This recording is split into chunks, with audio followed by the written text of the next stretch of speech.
So, good morning. Welcome to the car park at Metropolis Studios. A lovely place it is too. But at least you get to see the back end, if you like, of what's going on. Just walking in, 11 o'clock in the morning. Very dangerous. This is the worst car park in the world, by the way. It's got these massive pillars that you can't get in and out of it. But there you go. Got Shay coming in today to do a little Q&A. So, without further ado, cut.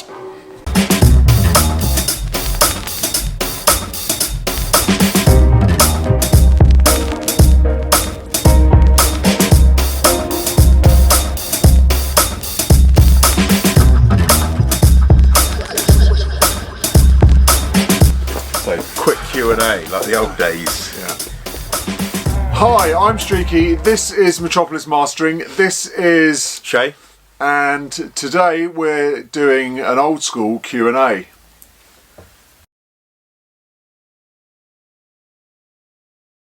So today when we used to be back at my old studio, you can look back at old episodes ages ago where we'd take some questions from viewers. So Shay's got 3 questions from viewers. They're not necessarily for me, Shay's going to get involved too. So, right, what's the first question? What is your favourite piece of gear at the moment? What am I enjoying the most? What are you enjoying the most? What are you, what can't you live without right now? Basically what are you using on every single track? Kind of, yeah. Because that's what happens when you get a new piece of kit. Yep. Mine is the Masalek MLA2. MLA2, yeah. MLA2, which is a compressor. Now, I've had one around me for the last 15 years. Say 15, 20 years. Yeah. I've had one in every studio I've been at. And I've never used it. I've been in one of those kind of situations with it where I'm like, I'm not interested. I'm not getting involved. Yeah, it sounds alright. I'm not that bothered. Yeah. Other people have been hyping it to me, but because other people have been hyping it to me, I'm like a child where I'm like, no, I'm not having it. Yeah. But basically, I started to play around with it because no one would talk to me about it for a bit. I started to play around with it. I copied a few other guys' settings from around here, just see what are they doing with it. Are they getting how they seem to be using it a lot? What are they doing? So when they were out the room, you just have a quick sneak in. Yeah. Well, obviously you do that when you're chatting to people around the studio, and so now I'm into it. I'm in. I found the setting because with compressors, you normally find a setting that works, and you're either in or you're out. Yeah. With this, I mean, most of the time, and then, but saying that, you know, obviously, I say you're either in or out. You're into a certain point. So you're just like, right, is this gonna work on this track? This sound, this feel of this compressor. And then you're going to change the release time more. Yeah, you're in a ballpark area. You're in a ballpark setting. Just because the more release you have, the more of that compressor's sound you give to the sound of the track. So, and that's the same with the attack. So most of the time I leave things on compressors to quite a open attack, so that I'm not, because I'm looking for punch most of the time. Yeah. So slower attacks. Slow attack, fast release. Yeah. But then I'll change the release time up just if I want to get more of the sound of the compressor. But I mean, why is it? Like, why is it your favourite so far? It's just really clean. Okay. It's got this kind of posh sound to it. So you put it in and it just gives this solid, posh feel. Yeah. And you go, oh yeah, that's the sound. That's the sound. Yeah. And it's the sound that you hear on loads of tracks and you think, how did they get that sound? And then that's how they got that sound. Yeah. Okay. And I didn't realise that until now. Yeah. So why that? I'm an idiot. And not, say, the Very Mew by Manly. Well, I'm in the same situation with the Very Mew. I'm not interested in it. Right, but give it a couple of years and maybe you're number one. Maybe. But I'm not interested in it. I've gone through it a few times. It's too creamy for me. It's valvy, it's really syrupy. Has its places, but yeah, but I haven't found a use for it. Basically, I haven't spent enough time getting into it and getting used to it. So now I'm into that. Yeah. The Avalon that I use, I've spoken about on other videos, is a halfway house between the two. You get a little bit of cream, but it's not so it's not thick and gloopy. Yeah, not like honey. If that makes any sense at all. What about you? What's your latest bit of kit? Honestly, you can't play with. Yeah. I mean, in Apart from plugin Slate world. plugins. Yeah, no, okay, I won't talk about Slate today. In plugin world, I'm really liking the Logic stock EQ, the Logic stock compressor on the vintage VCA setting. It's like an emulation of an SSL. That just sounds boring to me though, because Really? you want to pay for something, don't you? You do kind of, but I mean, obviously you paid for Logic, so like, That'll do. Yeah, you paid for it. But there's a little distortion circuit in the plugin, and it's like just to the right hand side of all the controls under the limiter section, you've got like a distortion, and it's got soft, hard, and clip. I believe, and off. But the soft one, literally just turning that on, makes everything beef and just go really nice and forward, especially on that the vintage setting. And what are you vintage using VCA, just over a mix. Okay, so it's mix bus compression. As mix bus compression, yeah. So it would be EQ first, and then I'd put that compressor on with. I mean, and it's the same way you're really using that, like very slow attacks, fast releases. So I'm just sort of compressing the meat, if you know what I mean. Yeah. But yeah, it's just that little distortion circuit. That's the only real reason that I really like it, is because I don't know what that distortion circuit is actually doing. Obviously, it's adding some form of distortion, but what it does to it just makes everything a bit thicker and a bit fatter sounding. So that, for me, I mean, other than that, I've just recently got the UAD Fairchild bundle. Right. Fairchildy thing, which, because I had a coupon, I bought it. But yeah, it's really good. It sounds quite nice. It sounds... not like I've not heard of Fairchild, to be fair. I know there's one here, but I've never used it. It's not too bad, but again, I just keep going back to the Logic compressor, just because I know it's there, I know it's reliable, I know that it's compatible wherever I go. It's quick. It's quick, straight away, I know that it's going to be on there, and it's really versatile. The different settings of different compressor emulations that are on there, and they're pretty obvious. If you know your compressors, you know what they are by clicking the different ones, just by the colour sometimes. But yeah, the SSL version, I think it's like the G series emulation, vintage VCA it's called, with the distortion circuit, is my it's on. Go-to. Yeah, and I don't even realise I'm doing it. It's just EQ, stick that on. Right. Stick that one on, done, and then it's just in, and it sounds okay, and it's fine. And a few students sort of give me a few digs about it, like, oh, you're using Logic stock. That's what it's there for. Yeah. Do you know what I mean? You know it's going to be reliable, you know it's going to work. So yeah, that's mine. Bit unglamorous, but yeah, it works for me. Yeah, that's the thing for me. You always want a bit of glamour, don't you? Yeah, But it doesn't I matter. mean, I'd love to say, like, oh, I love the Maselec right now, Yeah, but I'm not using one every day. But I am using the Logic But then you compressor wouldn't. every day. I mean, you know, why would you? Yeah. You've got to come in and out. You've got to do loads of stuff. It's probably more grief than it's worth to go to the analogue world. Question number 2 then. Number 2, do you master on headphones? Good question. Do you master on headphones? I suppose because 80% of the world listen on headphones. Yep. No one listens on PMCs at home, do they? No, weirdly. Or walking around. Weirdly enough. Yeah, no. Do I listen on headphones? Not particularly. I do reference on headphones. I wouldn't master on headphones. Okay. Mainly because I just never have. I haven't learned how to do it that way. Okay. I don't think that there's a set of headphones that I've found yet that would give me the same detail and feel. Can't get the bass right on headphones. See, I like headphones. I quite like headphones. Earbuds. Yeah. Apple earbuds. Well, I used to mix on headphones. When Yeah. I used to mix tunes, I used to mix on headphones. I found it quite easy. Yeah. But I've never found it easy to master on headphones, just because I can't get that kind of... I need that space in front of me Yeah, and that's that feel, understandable. because I'm listening to the veneer and I'm not listening to instrument levels to a great deal in the same way you are with mixing or recording. But I mean, even if I get tracks into Masterwise, a lot of the time I will do 50% of it on earbud headphones. What, mastering? Yeah, just so I can hear. I'll listen to the reference tracks that they send in earbuds. I'll be listening to it to see what it sounds like. So when people are walking about, they say 80% of the country is listening to it on the headphones they get with their phone. Yeah, Or I set listen Beats to. headphones. I can hear certain different things in headphones. Obviously, different feels and different.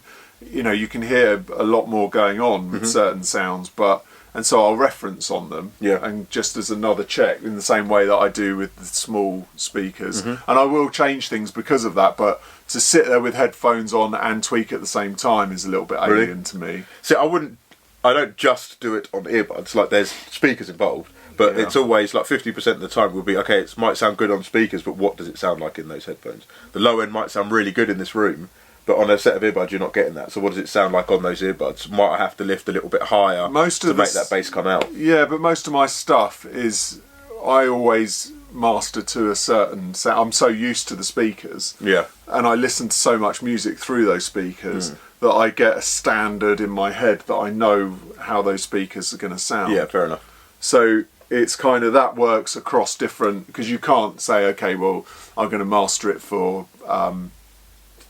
Beats headphones, because they're all bass. Yeah. Or I'm going to master them for, really trebly headphones. So it's like, I'm going to master, I know those speakers are flat. Yeah. So I know that, okay, if I get it sounding really right on here, then it should translate to any other speaker system, which is why you then reference on the smalls and why I then reference on the things, because then I know, right, okay, as soon as I bounce between those, I know it's going to be right. I can, for snap and things like that, headphones is good. Yeah. For hearing different transients and things like that. I mean, it boils down to how well you know you're monitoring, like the system that you're using, how well you know it. Yeah, if you know the speaker's really good, you're in the same room all the time, using the same monitoring all the time. Listening to loads of different commercial music through those speakers. On the same system. So you can hear what other people have done, and you can hear what's that sort of sound. So if someone says, I want that kind of sound, you can get it for them because you understand it. But I mean, like the classic car test, when you go into the car and test it, I find I get, recently it's not that much of a difference, but a couple of years ago, I would find that my headphone mixes or headphone master that I would do, where I'd used headphones as part of the process, sounded better in the car than when I just did it on speakers, because I was mixing for my speakers. I was mixing and mastering to how they sounded on this set of speakers rather than what they sounded like to everyone on headphones. And I found that when I made tweaks in headphones and played it back in the car, it sounded better to me, or more. In my opinion, and I was very judgmental of it. It was very judgy. But then I would say that then there's something going wrong with your room. Could have been, yeah. Well, yes, because you've got then your speakers aren't true to other situations. Well, it was at the time. It was I was loving the bass. What sort of speakers were you using? Okay, yeah, true. At the time, they weren't top-notch speakers, but they were. I mean, it wasn't night and day. It wasn't like I was getting in the car and it was like, what's this sound? It was just, I found that my bass was cleaner when I had headphones, when I was referencing with headphones as well as the speakers and making a few tweaks. But could that be to do with your room, that was why that was happening? I mean, it could have been at the time. Because you might have had, if you've got bass missing in the room but you're hearing it on the headphones. I think it was... Or you're hearing the more detail of the low end or more detail of a certain part of the mix, like the mids. Yeah, I think it was more the bass adjust on the... that, and then that works better on a speaker in the car. Well, no, it's the bass of the speakers in the studio I really liked. I really liked how it sounded. And I would push into it because the speakers could handle the bass. Right. So I was pushing into it a little bit harder. And then when I got into the car, it was a bit too much. Because I really liked the sound of it, because they were good bass extension speakers. But then when I got into the car, it was like, it was a bit... I master like that though. I know exactly what you mean. Because sometimes if someone's got a track and the bass sounds great, I'll get into it. You get carried away with it. I get into it, and I'll keep adding more and more bass because I'm getting into it, and the speakers can handle it. Yeah. And then you have to go out there and come back in, because then you're like, oh no, I've gone mental. Yeah. Well, when I know sometimes people will send stuff back to me and say there's far too much bass on. Yeah. But that's only because I've obviously got well into it. Yeah, I mean, or I'm feeling bassier that day. Yeah, or what you did beforehand, maybe you added a bit more bass into because you had to. So the next one, you're in sort of the mindset of the settings were kind of there, and it's like, okay, let's tweak from here. But I found when I used headphones a bit more, while I was mastering it or mixing it, put the headphones in, I'd be like, oh, the bass is a bit too much. Then I'd come down a bit. So it was just another point for me. So everyone else is listening on this medium. They're not listening on a nice set of speakers in a treated room that can handle all that bass. Do you know what I mean? So it sounded good on speakers, but stick a pair of earbuds in or a mediocre set of headphones that you could run about with at the gym. The bass was not farty, but just not great. Yeah. I mean, it was minimal differences, but it was those minimal differences that's send back and do again, or it's fine. Yeah. Yeah, so no for me and yes for Shay. Pretty much, yeah. Last question. What's more important? This is an easy one. What's more important, EQ or compression? Okay, ready? 1, 2, 3. Say it out. Ready? 1, 2, 3. Compression. EQ. Don't lie. What's more important? EQ in it. It's got to be. Yes and no. I know. Yes, it is. It is. I mean, if I was on a desert island and I had to master tracks and I only had one bit of equipment to take with me, I would take an EQ. Yeah. You can do 80% of the work with an EQ, but the 20% that makes the difference to the actual feel of the song, or the flavour, or the style, as I said before, with that compressor. Yeah. That's what gives you that extra 20%. Yeah. So you get somewhere 80%, then you've got different compressor sounds, because you're not compressing when you're mastering anyway. For what I'm talking about, when you're mastering, you're just using for. I mean, I know you do this now too, but you're just using it for flavour. You're just using it for a style and a character, colour, whatever, however you want to say it.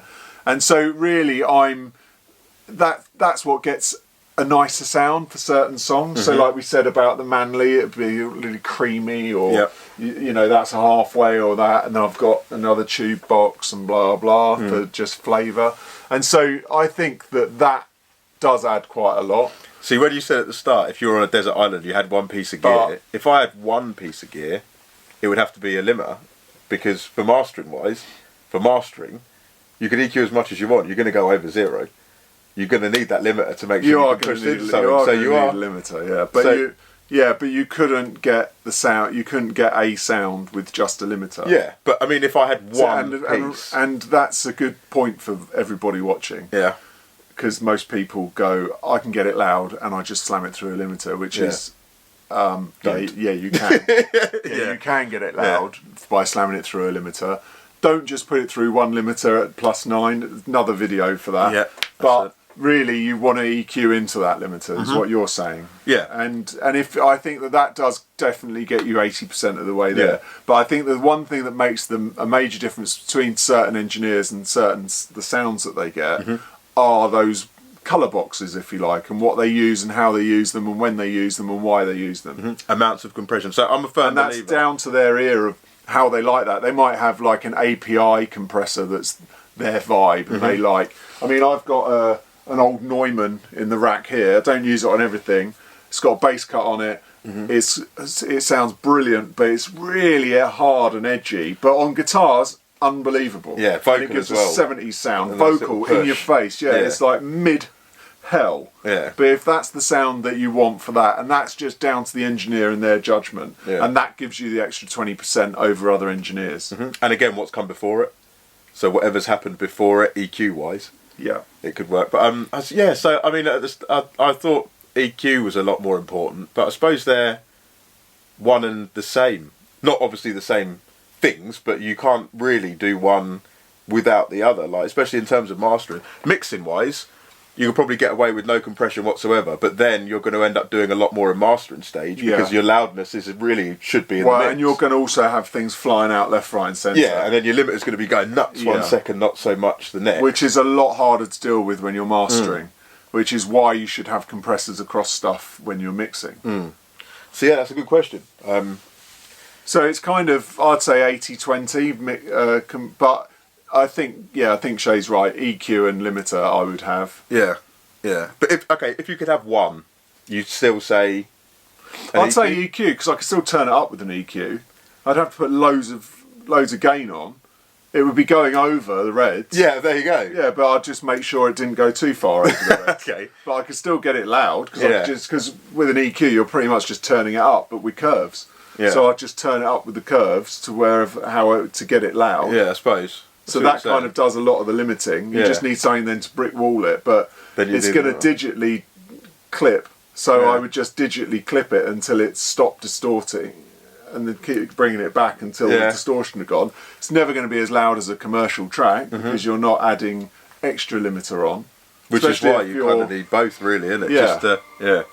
Yeah. One and the same, but completely different. Yeah. Okay. Well, I think that's giving you a quick rundown of good Q&A for a while. And thanks for watching. I've been Streaky, this is Shay. And see you next time.